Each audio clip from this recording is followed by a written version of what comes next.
book an appointment with me at BreanneKallonen.com or the Wild Side Wellness.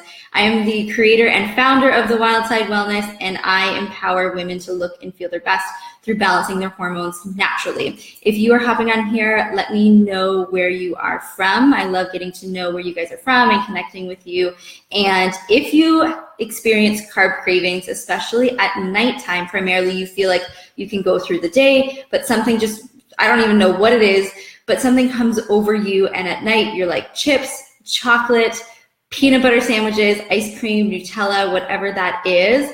Put a 1 in the comments below if you are someone who likes the carbohydrates. Put a 2 in the comments below if you are someone that prefers more of the calorically dense foods like pizza, for instance, because it can change a little bit, and it can give us a little bit of insight depending on what you're craving, what neurotransmitters might be out of whack for you. And there's lots of things that we can do to help you so that you don't have these ups and downs in your neurotransmitters, so that you feel more in control, and especially so you don't have those cravings at night, because it can be completely debilitating and it's a big pain in the butt because you feel like you've stayed on track during the day, you've done your exercise, and then night hits and you feel completely derailed. But there's something going on underneath, and I think bringing awareness to what's going on and really understanding why this is happening can first empower you to understand that there's something actually going on physiologically, and then we can fix it, right? So carbs at night, so we're talking like chips, chocolate, peanut butter sandwiches, ice cream, that can indicate a low serotonin level. And the one thing that I'm really excited about with the Dutch test is they are now adding on not only organic acids, but they are also adding on markers of neurotransmitters, so we can get an idea by testing your hormones through the Dutch test, which I love. We can get an idea, okay, where is your serotonin at? Where is your norepinephrine and epinephrine at? Where is your dopamine at? Your motivation neurotransmitter. So that'll give us a lot of insight. So if you're craving those carbs, it could be because of the low serotonin levels. And carb loading, when you consume these carbohydrates, there's research to support that they actually boost your levels of serotonin faster because they're absorbed quicker. Specifically, those simple carbohydrates like the chips that we often crave at night. So when we do carb load at night, we often feel peaceful, we feel relaxed, we feel happy, and that's because we've boosted those serotonin levels. Now, people who are more prone to having lower levels of serotonin often have this MAOA gene. And I'm really excited to get my genetic testing back. I recently just did it. I think it's a fantastic way to really get an understanding of where you're at and where you can see deficiencies, especially around stressful situations. And then we can better support you based off of, what genetic abnormalities or SNPs you might have.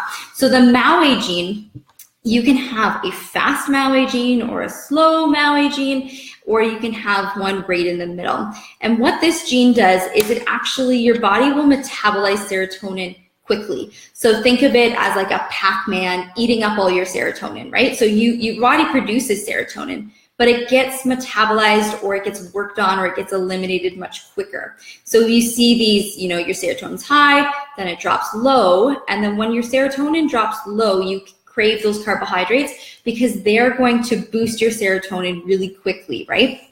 So the one thing that you can do is you can consume the precursor to serotonin to keep your serotonin levels higher throughout the day.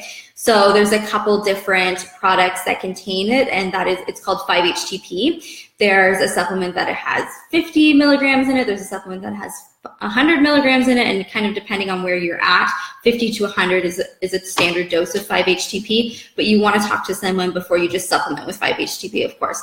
And another thing that's really interesting is our serotonin levels, they get depleted a little bit because serotonin turns into melatonin. So if you're noticing these carb cravings at night where you have more melatonin naturally, when your body's trying to produce more melatonin to go to sleep, your serotonin levels are often lower then. So you consume those carbohydrates, which are rich in tryptophan, and they're better absorbed. So your serotonin goes back up, you feel great, but the problem is you go to sleep, and then what happens? You wake up around 3 to 4. So if you are the type of person that wakes up around 3 to 4 a.m. and you are consuming those carbohydrates at night, especially those simple ones to get your serotonin back up so you feel relaxed and calm, the wine and the cheese when the kids go to bed, that kind of thing, that could be what is going on with you there. So you want to look at that.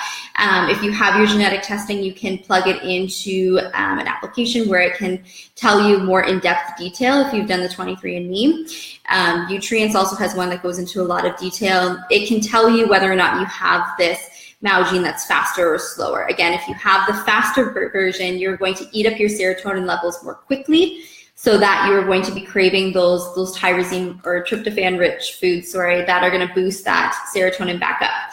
Now, what you can do throughout the day is make sure to be consuming protein throughout the day, because that also is going to boost your serotonin levels, but it's slower absorbed, so you have to be doing it throughout the day. I would recommend 25 grams of protein spaced over 4 meals throughout the day, keeping within your feeding window if you're doing the intermittent fasting. But doing that will help you in the long run at night. Oftentimes people are protein deficient and then they're really carb loading at nighttime just to feel like themselves, feel relaxed and feel normal.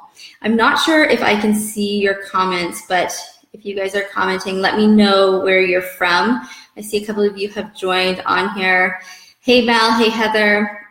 Hey Britt, hey Jenny, are you the carb cravers, like the chips, the chocolate, ice cream, or do you go for more of the calorically dense foods, the fast foods, the pizza?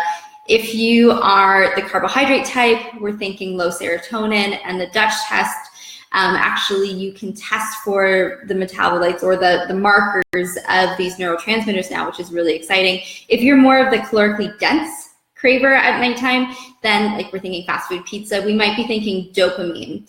And the one thing you can do if you're more of the fast food type and you have those pizza cravings, drive-through type things, is look at, okay, is my dopamine levels low? Do I also lack motivation, lack follow-through? Then we want to look at tyrosine. And you can consume anywhere from 250 to 500 milligrams of tyrosine and see if that helps. Always talk to a functional medicine practitioner, naturopathic doctor before taking anything. This is not medical advice on this video, but really adding in the 5-HTP and the tyrosine if you're having those cravings after you've checked and kind of figured out where you're at has been really helpful for a lot of my clients who have those carb cravings at nighttime. And of course, looking at your genetics, whether or not you do have that MAO gene can really